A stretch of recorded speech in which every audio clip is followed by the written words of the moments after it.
Number of votes obtained. Khalilur Rahman, Bangladesh, 99, has been elected President of the General Assembly at its 81st session. 4 দশকের অপেক্ষার অবসান হলো। জাতিসংঘ সাধারণ পরিষদের সভাপতি এখন বাংলাদেশ। সাধারণ পরিষদের 81তম অধিবেশনের সভাপতি হলেন পররাষ্ট্রমন্ত্রী doctor Khalilur Rahman.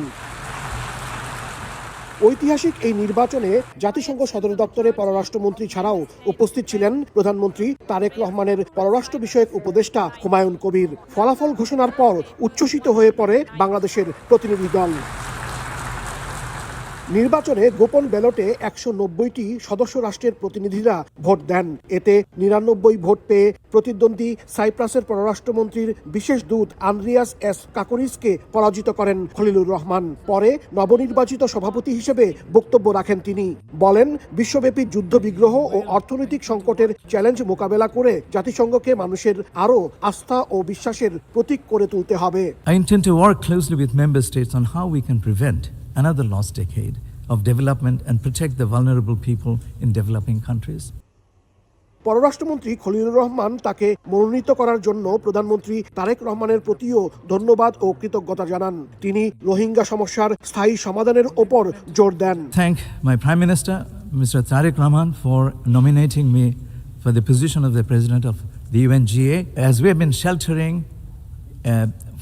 for years about 1.2 million forcibly displaced Rohingya nationals of Myanmar.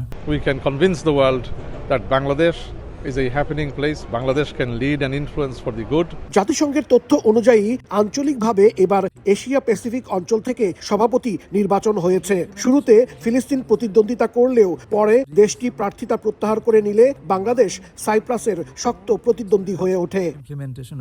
জাতিসংঘ সাধারণ পরিষদের সভাপতির আসনে দ্বিতীয়বারের মতো বসতে যাচ্ছে বাংলাদেশের প্রতিনিধি।